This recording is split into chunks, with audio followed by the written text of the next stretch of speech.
Well, I thank you all for coming to my presentation, From Corporate Slave to Solopreneur. I want to talk to you guys today about some things you want to think about if you're thinking about making this transition and making that move. How many of you here, what's the situation? Are you guys working right now? You're in between, looking in between? I heard some of you talk in transition, right? I heard you talk too, yeah. And but you've had corporate jobs in the past? Oh, yes. And are any of you already solopreneurs now or have been in the past? A little bit? I hear some what kind of businesses did you guys have? General construction and demolition. You said the construction, right? That's a big undertaking. That's quite a lot to be in charge of. And you back there? I've never worked in business. Awesome. Okay. So what we're going to talk about today is just some things to sort of get your mind. Sorry. I'm sorry. That's okay. Yeah, my name is Susan Baker. My company, I should tell you guys a little bit about me. My company is Escape Hatcher. And basically what I do, I work with 3 different types of people. I work with people who want to transition from corporate slave to solopreneur. I also work with existing solopreneurs who want to expand their monetization capability and maybe aren't taking advantage of some stuff that's right there in their business, right under their nose. And then last but not least, I'm starting more and more to work with artists, creative artists who want to adopt the entrepreneurial mindset, start to treat their creative pursuit more like a fully functioning business, doing branding and marketing, and direct-to-fan-based selling, which is the way the industry's heading, so they can start to learn the tools of the trade to be able to do that now, and really, because they are entrepreneurs, they just don't know it. My job is to show them why and how. So those are the 3 types of people I work with. The reason I call my company Escape Hatcher is because I help people eradicate their Sunday night blues by hatching their escape plans one dream at a time. And we're going to talk about that a little bit today. Basically, so we have a little bit of a mix. Some people have had their own businesses, some haven't. So what we always want to be doing, and I'm going to try to get out in front of here a little bit. I didn't mean to be behind you guys. I need one of those doohickeys that advances for you. But we always want to, when we're taking stock and we're really trying to figure out why it is we're even thinking about making a change, where are you? Where are you right now? Where have you been in the past? And what didn't work about it? Why would you be thinking possibly about making this big shift? So you want to take stock of what has worked for you in the past in terms of having a traditional career and what hasn't. Then you really want to think about where you want to go. Where are you trying to get to? What would be the appeal of being a solopreneur? Is it more control over the time and how your time is spent? You want to spend more time with your family. Maybe you want to be a lifestyle entrepreneur and be able to work from anywhere with just a laptop and a mobile phone. So these are the kinds of things you really want to figure out. What is it you're trying, where are you trying to get? Where have you come from? Where are you trying to get? Now, I guess the next natural question would be, why do I do the work that I do? And what prompted me to start this business and go out on my own? Because I was in the entertainment business for 20 plus years and did a plethora of different things. It started off in casting and went all through. I was a development executive for 10 years, associate segment producer. But what I was finding, and I was in entertainment, which is a pretty cutthroat industry. It's very competitive, really arduous hours. We liken it really only to politics. It's the only thing that really comes close. The people that I was interfacing with, 98% of them, and that's not an exaggeration, if anything, I'm going low, were miserable. But in entertainment, they have what we call golden handcuffs. It's so lucrative that they developed a lifestyle around having that job, and now what are they going to do? They've got those golden handcuffs that are keeping them there, but they're miserable. A lot of times they would have major health issues because of the hours and the stress. And then, I would still be interfacing with a lot of people out in the world who had regular jobs, and most of those people, still to this day that I meet, are, and I'm not saying unhappy, I'm saying miserable. They don't like their jobs at all. I have a lot of different theories for why that might be. We're not going to go into all of those today, but enough, you probably know what you guys have probably been there yourselves. Has anyone here had really bad experiences with a job? Right? And you probably, some of you have had good experiences with jobs as well. So it's not all bad out there, and there's certainly a lot of really fabulous companies doing amazing things. But my experience is that I was running into a lot of people that were really unhappy, and I think that's a tragedy. Also, there's the concept of the third. You know, what we spent our adult lives doing, a third of our adult lives, daily adult lives, Monday through Friday, is spent earning a living, right? 1/3 we sleep, if we're healthy, right? 1/3 we usually spend earning a living, and the other third has to encompass everything else in our lives. And what we're seeing more and more now, especially with the recession, we're seeing that third that is spent doing everything else, all the good stuff, the juice of life, is getting squeezed on both sides further and further because people are working longer hours, oftentimes for less pay, same pay or less pay. Same pay, longer hours is really less pay. But sometimes people, you know, their salaries are getting cut and they're being asked to work more, take on more. And a lot of companies are using the recession as an excuse, some legitimately, but a lot more, it's not legitimate. They're using it as an excuse to say, well, you know, there's 100 people standing in line for your job. So you're getting squeezed, that time is getting shorter and shorter, and then of course your sleep. You might, you know, all of this is going to deplete you, and you're going to need more sleep. So basically, you know, your lives are dwindling like that. That's something that I'm really passionate about, is helping people get the control of their destiny back. You know, for me, it doesn't work to have, I don't want to hand over the keys to my life to some Hollywood producer. I did that for 20 years. I'm not doing it again. So that's why I became really passionate about this work, and that is why I want to help others find that same way. And it's not the way it used to be, you know, it's like when we really think back, I mean, I don't want to go into a history lesson, but, you know, how man has lived on the planet. You know, when we were in tribes, and then even, you know, working into more colonial era where there were little communities and people did what they were good at or what they were passionate about. And you would provide a service and someone would come to you for that service, and then you'd go to them for something else. We didn't work in these big monolithic companies pushing paper, doing things that are unnatural, you know, being a cog in a machine, which is not a natural way for people to exist. And I think, and it's done great things for cultures to grow and expand rapidly. Obviously, the revolutions that have happened have helped us, you know, sort of expand monetarily. But what happens to the human spirit amidst all of that? You know, where do we get lost? And just last but not least, I just think it can be better. I'm not alone. Even, you know, the U.S. government accepts that 90% of U.S. revenue is driven by small business owners. So, you know, I do think there's a little bit of a difference between small business owners and entrepreneurs, but suffice it to say that most of the money flowing is coming from people that are doing their own thing. And sometimes it's what they're passionate about, sometimes it's not, but they're still doing their own thing. So I always want to look at entrepreneurship as, you know, the alternative to what's been going on in a lot of ways. Then you say, well, what is a solopreneur? And basically it's just what it sounds like. A solopreneur is just an entrepreneur who works alone, a lone wolf.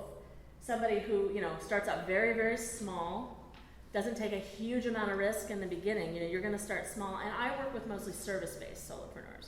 So we're not going to be getting into things like manufacturing, you know, product-based businesses. I have a lot of people that I know that do that. I can certainly refer people to those people. But I specialize in helping people develop services. And certainly you can develop info products and things like that that can surround that service, but we're not talking about actually manufacturing an item or goods. So the first thing we're going to talk about today is the mindset. It's very different from being an employee moving into being an entrepreneur. The mindset's extremely different. What we want to do is just look at some of the key things that you have to consider before you really jump and make that transition. Now, as we get on the list and we talk about this doesn't mean that these are deal breakers. Oh, I don't possess that, I can't do it. And by the way, this is just a very short list. It's not an exhaustive list by any means of all the traits that you really want to think about. But these are some of the biggies, right? And I personally believe it's like you can never look at something and say, I don't possess that, I can't do it. There's no can't, there's no, no. What there is maybe I need a little work in one of these areas. Maybe I need to stretch my wings a little there. Or maybe I need to get support in one of those areas instead of doing it all myself. Maybe I need would have to outsource a little, or maybe, or do some sort of a barter arrangement or something if there's something I'm really not good at. So just going down the list, we'll just talk about, the idea of working alone scares a lot of people. Some people love it. They can't get enough of it. Other people are like, it's not great for me working alone. It's lonely. Maybe I don't percolate the best way. There's a lot of ways around that. You can, obviously you're networking would be one of your major components of your marketing strategy. So you're going to meet people there. Even micro businesses, which is what I would say a solopreneur will have, means tiny business, okay? It doesn't even fall under small business, it's micro. You still probably want to, at least if not formally, informally, collect a board of advisors. Even if it's just 2 or 3 people that you know that are really strong in certain areas, to Skype with you for a half hour once a month, and you can lay out your strategies and your plans for them and get their advice. That's all it is, really. It doesn't have to be a big formal thing. But so that's another aspect. There's also the concept of co-working, which is very popular right now. You guys have probably heard about some of these places in Los Angeles. There's Blank Spaces, there's Clever Dog downtown, there's Co-Loft in Santa Monica, there's Next Space in Culver City. And basically what they are is these wonderful spaces with all this vibrancy and energy happening where entrepreneurs, they come and they work together. So you're still working on your own business and doing your own thing, but there's an office full of other people doing their own thing. There's a lot of energy there. They have kitchens, they have wireless, and basically you rent a cubicle or you rent a desk, or they even have work bars where it's extremely affordable and you just rent a seat at the work bar. But that's another way to get around the work alone if that scares you. These things are really great. You can also develop some really amazing joint alliances or strategic alliances or joint ventures at these places. A lot of people create their best products by hanging out at Co-Loft, meeting this guy that does that, you do this, you join together for one joint venture, see how it goes. Some of the best ideas have been spawned that way. Does working alone scare anybody in here? You guys? And why is it? Does anybody want to talk about, did I cover the reason it scares you, or is there something else? Yeah. My strength is working with people. I mean, I can work by myself, but it's not playing to my strength. Right. And so I feel like, part of why I'm good at what I do is the connectedness piece. And if I was just by myself, then, that team aspect. Yeah, I would be missing feeling part of a bigger picture. I think that's like a sense of purpose, Yeah. I think one of the workarounds for that might be partnering with somebody, creating a micro partnership for a service-based business, and so that you've got that, and always make sure when you're considering a partnership, you always want to up your game. So you want to partner with somebody who challenges you, so that they're going to make you stronger. Just like if you were learning tennis, who do you want to play in tennis? You want to play the person that's just a little bit better than you, because they're going to force you to become better, right? And then you also want to find somebody who has strengths where you have weaknesses. So, if you're really good at the money side of things and you're really good at vision, but they're really good at implementation and marketing, you want to match up with somebody who has what you're sort of lacking. Anybody else? Yeah, there's one thing I want to say, because I've worked alone a lot. I'm being a writer, and I found that working alone, disciplining myself can be a problem. Right. But I've also found that if I'm working with people who aren't aware of the discipline thing, they can almost use up more of my time by chatting too much or distracting me. So it really depends who you're working with. Yeah. But for me, if I was working with somebody else and they could help me focus and discipline, you're supposed to be doing this now, don't answer the phone, or whatever it is. That's my biggest flaw in working alone, is being able to discipline myself and make myself sit down at a certain time and not go, be distracted. Yeah, one way to sort of deal with that might be to have an accountability partner. You set up an accountability partnership, and maybe you check in as often as every day. Or even, sometimes people do it 3 times a day. Or they do it once a week or once a month. It depends on what your needs are.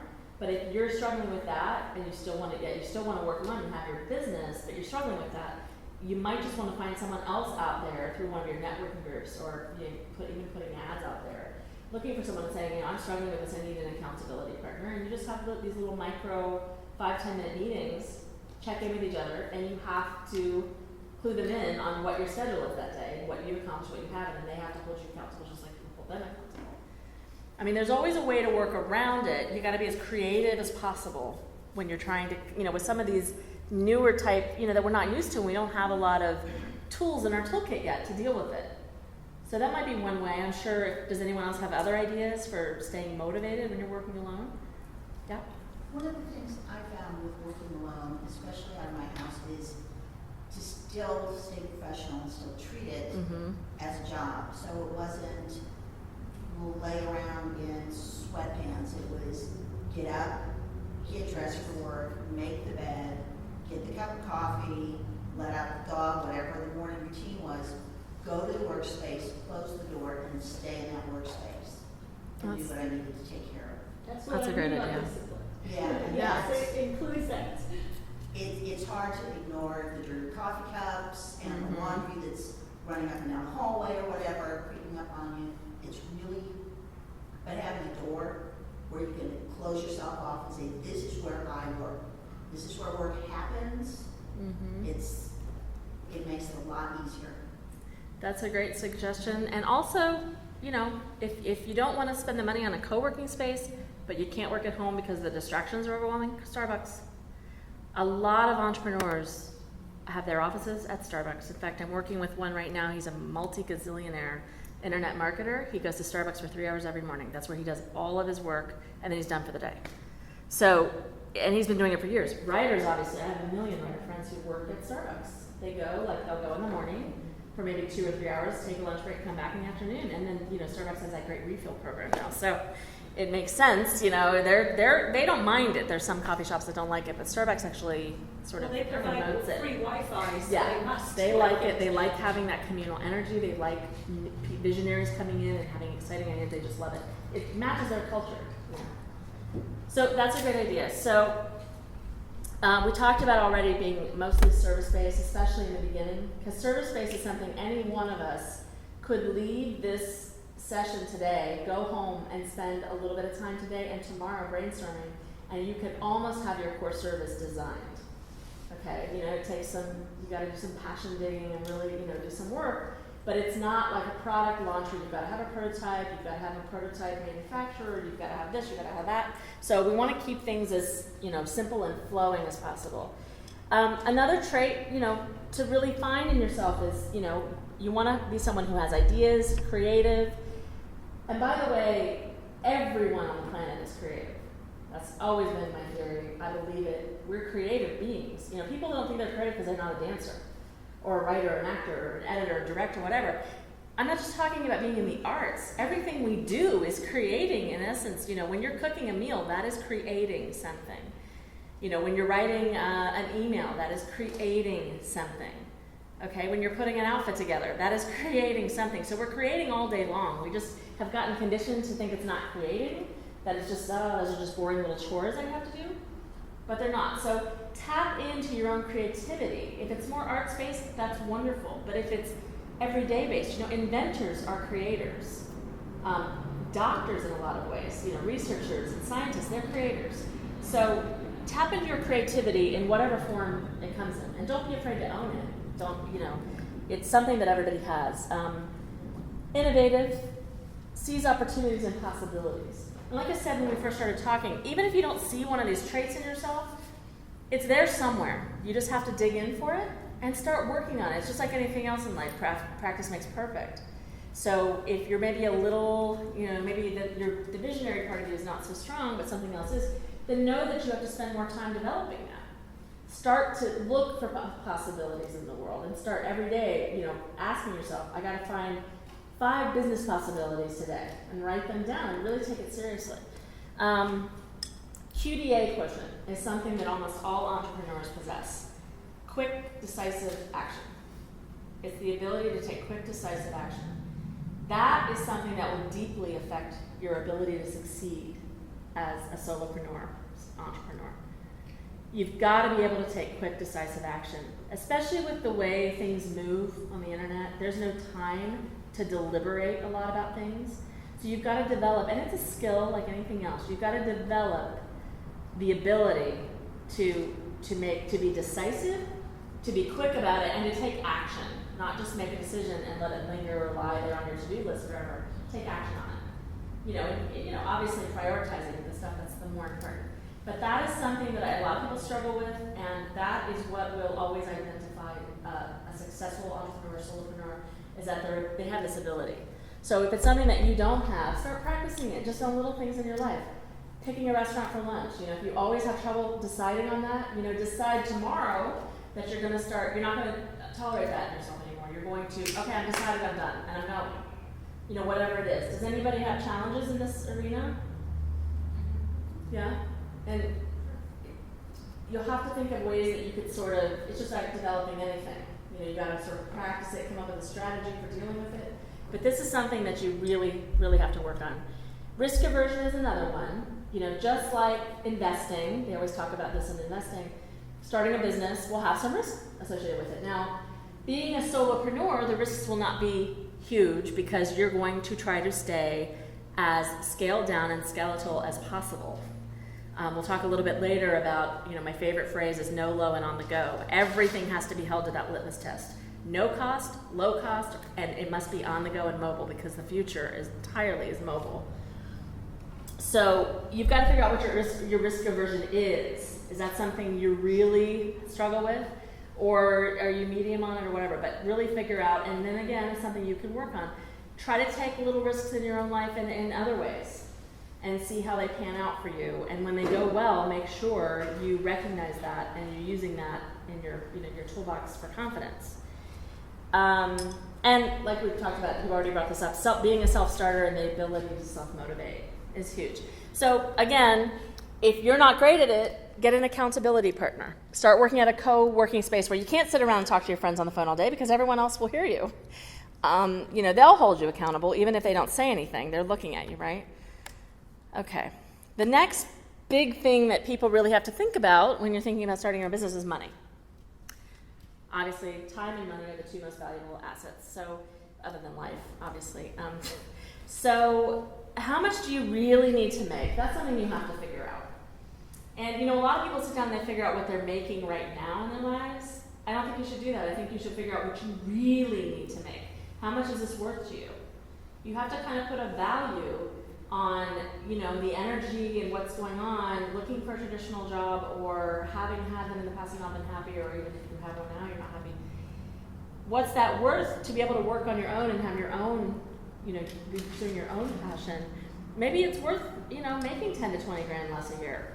Maybe you find better ways to live, more efficient and streamlined ways to live. You don't waste money anymore. So you have to figure out what you really need to make. Not what you're making right now necessarily, and not what your pipe dream fantasy is. What do you really need to make? And, when you start to do an income strategy, I have a form that helps people do this. When you start to budget and really figure out what you need for life, and it also has to include things like retirement savings and, money to go on a vacation every year if that's something you value. You have to go through every piece of it and figure out what you value and what you could do without. And so you come up with that number of what you really need to make.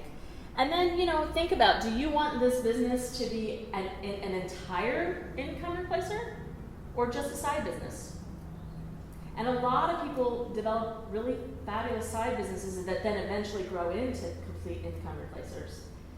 Or they use them for a specific goal, college fund for their kids, retirement fund. Maybe they want to travel to really exotic places and they can't afford it. They set up a little side business that will strictly fund that. So you kind of have to figure out, what you want this to be. And then what you do when you get into, and we're not going to be talking about monetization today, but once you really know how much you actually need to make and what kind of a business you want it to be, then you kind of divvy it up. You'll have different revenue streams. There'll always be a core service that you have, but then there'll be all of these different streams that feed that core service and bring in extra revenue. And we're not going to go into that today because it's really long. It takes a lot more time, but what you'll do is once you know what that magic number is that you have to make, you'll divvy it up amongst those. The bulk of it will go with your core service, but then you'll divvy up a little bit to passive income, a little bit to leveraged income, those kinds of things. So know that you won't obviously be relying on your core service to do everything for you. You're going to have to weave other ways of making revenue in there. You'll obviously be looking at things, especially in the beginning, in terms of an investment versus an expense. You know, expenses are things that you're just spending money. Investments are something that's going to bring you money down the road. So even if, say, you have to spend, and again, I'm all about no load on the go, but say you had to spend some money to get a proper computer so that you could actually do this. But guess what? If that computer is going to be the basis for getting all your work done, that's an investment because it's supporting the growth of the company. And again here, always stay low, no, and on the go. And I force all of my clients to really ask themselves about every single business purchase. Can I get it for no cost? That's a reasonable quality or, you know, similar. Can I get it for low cost? And is this something that I can make on the go? Can it be put on my is there an app that I can use on my smartphone so I can, no matter where I am, I can be conducting my business? You know, whether it's the little credit card, the little square credit card readers that you snap onto your smartphone and you can swipe credit cards right there. It's free. You order it from them, they send it to you in the mail. You can use it on an iPhone. Not sure if you can use it on Android yet, but you know, that's a free thing. You don't have to buy it. They keep a commission, like all credit cards do, but they'd be doing that whether you were using a portal at your house or you're using that. So you always want to be looking at ways to stay. You want to be really footloose and fancy free. No, low, on the go. And you're going to analyze every single thing you get for your business by those standards. Yep. You know that phrase, always stay low. What do you mean by no? No cost. Free. So everything, okay, so for instance, the biggest pieces of my marketing strategy is going to be an e-zine. Is what? Right, e-newsletter, an email newsletter that you send out once a month. Am I going to use a service like RatePoint or Constant Contact and pay a monthly fee when I could use MailChimp and it's completely free? And it's free up to 500 subscribers. So for now, while you're getting started, you use MailChimp. You know, they have beautiful templates. The work is just as good, but it's free versus Constant Contact, which charges $15 a month. So every single piece of it, social media is a wonderful way to market and it's free. Perfect, it fits the model. So every little, for instance, another example would be, say you need to take a class to get educated about a certain piece of the business. Are you going to spend a lot of money, and not a lot of money, but are you going to spend a lot of money and maybe try to take it at a university? Are you going to maybe come a couple steps down and go to a community college and take that class? Or are you going to get a free tutorial on YouTube? You know, and there is, you get what you pay for, but can you learn enough by watching those free tutorials on YouTube to get by right now and not waste the time and the money to take the class at the university? You see what I'm saying? So you always have to be, that's the litmus test. Everything has to be run through those channels. Can I get this for free? That's still decent quality. Can I get it for low cost? If free is really not available, can I get it for low cost at least? And then the other factor of that is keeping it on the go. Not everything in your business will have an on-the-go component. More and more we're seeing that. There's apps for everything now. But you want to keep moving in that direction because that is where everything is moving. The smartphone will be where everyone's conducting their business in the next 5 years. So you want to just, learn it now so you'll be ahead of the curve. When we start, another component of talking about money, so first, we're figuring out what we really need, right? So how much do we have to make? No business, especially a solopreneurial endeavor, will replace all your income right out of the gate. I mean, everyone in this room knows there's no such thing as easy money. There's no such thing as things happening overnight. We all know it. Every time you hear an overnight success story, it's that person's been working for 20 years at it, and it seems like overnight success, but it's not overnight success. You only reap what you sow. We all know that. It's an age-old story. It's true. So just know that this is something you're going to have to build, and we'll talk a little bit about the juggling act with whether to keep your day job or not, etc. But you figure out how much money, what the goal is, so you have something to work towards. But then you also go through, what you already have, and I call this setting up a must fund. Basically, it's the fund it's going to fund the things you must do in your life. But so you look at what you already have, and if you have that monthly budget, and really start to dig in and analyze, and we talked about this a little bit, how you're spending it. and what can go away, okay?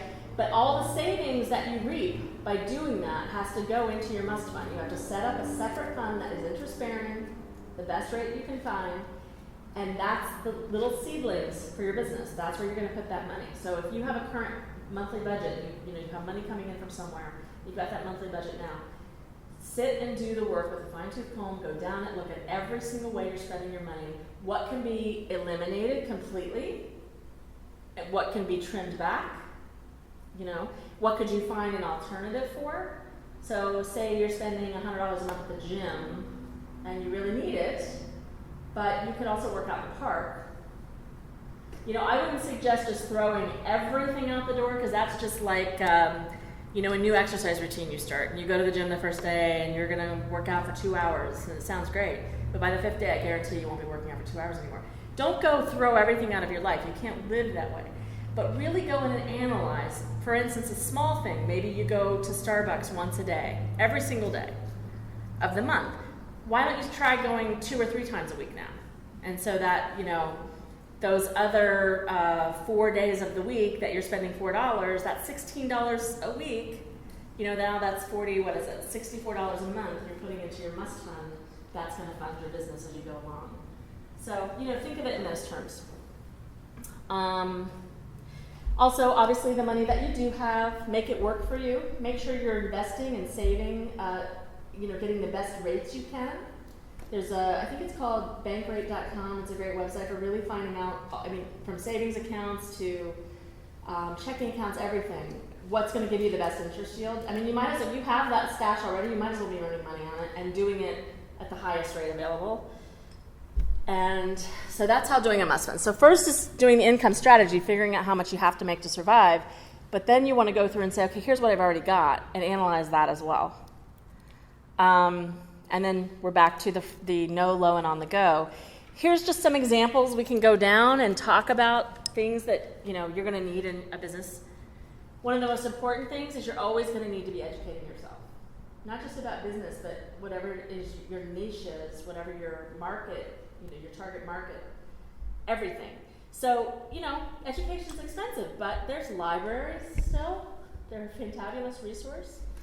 Online, obviously, myriad resources there. Book swapping sites, you name it. There are so many ways to get educated these days without spending a fortune.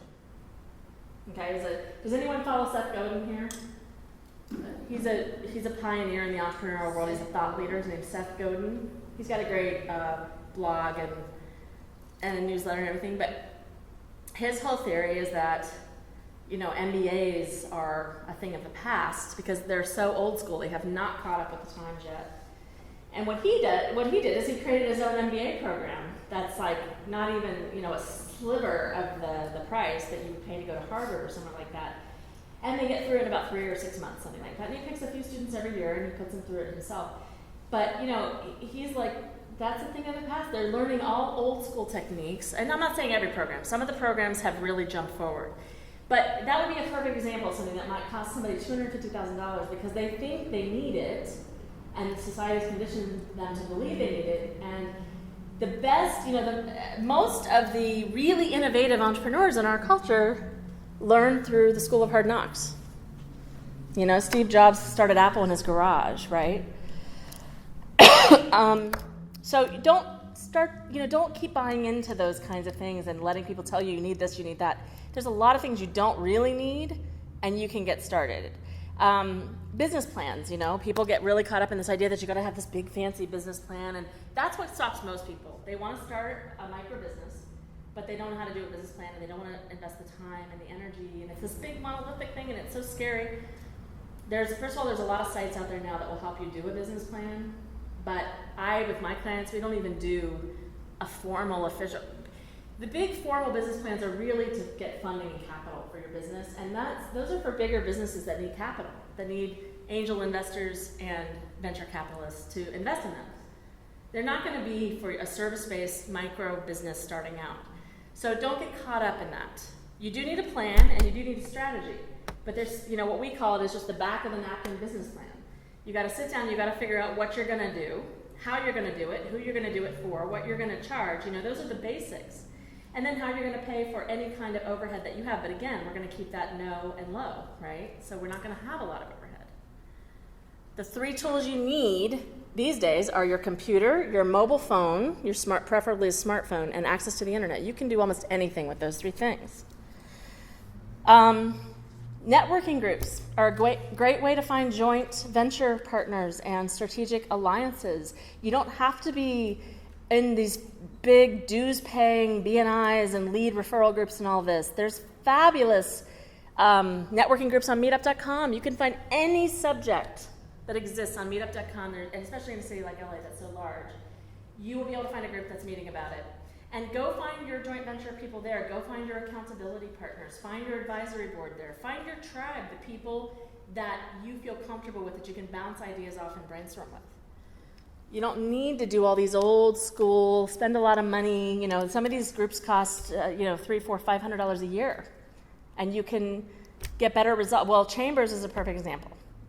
I don't want to be anti-chamber, but they're really expensive to be a member of. And, I was a member of a chamber last year. I got nothing out of it. I mean, I've met a few nice people. But I have my own meetup group that meets twice a month. It's a brainstorming group. And then I go to several others, and they're all free. And I have gotten amazing contacts, solutions, all sorts of stuff. So there's so many ways to do things without spending a lot of money. Actually, that's one thing about Meetup that I actually don't like is I thought in the beginning it was going to be like a way for people to just get together. Yeah. And now it's used as this marketing tool for seminars and workshops that can cost hundreds of dollars. You have to be careful. Yeah. You do. You have to really weed through it. Right. And it's all about the organizer, too. Whoever's group it is and how they're organizing it and running it. Go to one, see what it's like. And sometimes people charge for them, but there's so many out there that don't charge. And just keep looking till you find the one, just like you would anything else. Keep trying on the shoe till the one that fits. Just do that. I mean, yeah, you kind of have to weed through it a little bit, but there's so many great groups out there meeting for free every week or every month, and you don't have to pay those crazy dues. And as a solopreneur, you're not going to want to pay dues at all. It's just not worth it. And does somebody else have a question or something? No? There's ways to do bookkeeping online now. A resource like freshbooks.com. They are like most of the companies out there. They have a free model that you can do a certain amount for free, and then they have upsells that you can. If you have bigger, once your business gets a little booming and starts flowing and making money, then you can pay for the service that's more robust. But when you're starting out, you just need the basics. We talked about email marketing. MailChimp, Emma is another one that I believe still has a certain amount for free. Mad Mimi is another one. RatePoint will let you do a certain number of subscribers for free, just like MailChimp, but I think it's a little lower. Social media is the best thing that ever happened to solopreneurs because it allows it, they call it the great equalizer. It is equaling the playing field with the big, huge brands and the micro, the lone wolves out there trying to create businesses. Because it's free, you can build a community, build a brand with your social media strategy, and you don't need to pay for advertising, So it's all about marketing versus advertising now. Computing on the cloud, you don't need to have a big office space necessarily. You can have a backup system on the cloud now. You don't necessarily need to have like your own hard drives that you're backing up to and things like that. They're fairly low cost. It's like $50 a year. That would fall under my low cost. Companies like Mozy.com, I think they're a little more expensive, Carbonite.com. You can back up a lot of material for like $50, $60 a year. And you can, your bookkeeping online. You can start to do more on the cloud, so you don't have to have a big office at home with filing cabinets and this and that and the other. There's a lot of ways to do things more virtually, so you can work at Starbucks or work at a co-working space or something like that and not have to have, everyone's thinking, well, I don't have a home office, I can't start a business. No, you can start a business. Can I ask you something? Yeah. Maybe I don't know, but I don't know what email marketing is. Email marketing is that e-zine, the e-newsletter. Do you sign up for anyone's newsletter where they send you an email once a month and it'll usually have a couple of articles in it, maybe some special promo or discounts? I get a zillion of them, but I read a lot. But that's what email marketing is. It's basically you create a list, a permission-based list. People have to give you permission to put their email address on this list. And then that gives you the ability to share your tips, tools, and resources with them, but also market to them. Can you put coupons in there for whatever you're advertising? You could. That's one way of marketing to them. A lot of times people just share content, valuable content on whatever your specialty or your niche is. Say you have a business, a dog walking business or something, you might do articles about healthy gums for dogs or dog birthday parties. Fun stuff that kind of relates to your business. It's a way to get into people's email boxes directly, as opposed to, because with social media, although it's fabulous, there's a lot of noise and there's a lot going on. But if you're sending someone if someone gives you permission to enter their life directly, it's much more effective. So, I'm only going to talk about this because I don't think that anybody should ever do this unless you absolutely have to. Yes. Sorry, I want to make a comment about Yeah. the last slide, the last Yeah. line you didn't really address. Oh, sorry. Logos, biz cards. There's so many ways to do these things now. There's a bunch of crowdsourcing sites out there now that will do your logo for you, where you basically, you put a little description of what your, okay. How long do I have? 5 minutes? Okay. Where, what kind of, you give description about what you're really looking for, and then it sends it out to this, thousands of designers that have signed up for their site, and they all compete. You put up some prize money for it. There's tons of those. There's Microburst, there's 99 Designs, there's a million great ones. It's instead of spending maybe $700 to $1,000 with a designer and getting your logo done, you do it through one of those sites. They're even a little expensive. You can make your own logo on places like Vistaprint and places like that. I make a comment. I think Yeah. about this print, it may not be, but I had an offer sent to me the other day, 250 business cards at $1.99. Yeah. I chose to look at their privacy policies, and I just wanted to bring this up. They say, yes, we have these strict policies, blah, blah, blah, blah, blah, and by the way, we keep our backup in a third country, Right. and they may not have as restrictive a policy regarding your privacy. So I just wanted to throw that Right. out there. Yes, there's a lot out there. If there's a great offer, please truly read the fine print, because $1.99 is worth my privacy. And Yeah. I'm not gonna, that's not a good trade-off for me. So I just Yeah. wanted to throw No, that out there. that's true. And Online, but read. there is that philosophy, you get what you pay for. If you're working with a designer directly, you're going to get their undivided attention. If you're doing a crowdsourcing site, you're going to have a lot of designers, but they may not match what you want. And then with these sites, yes. And another thing that's a problem is if you do the absolutely free one, they put their logo on the back. I don't like that. You can also do it at home now. There's great graphic design programs or even Photoshop it. You don't have to buy it. I'm sure one of your friends has it. See if you can, go and borrow it for a couple of days, design your own logo. And Avery sells, business cards that you can put right through your printer now. So there's just, this is all just to get you guys thinking about ways you can do this all on a budget. And you don't need to have big investment to start a business. Yeah.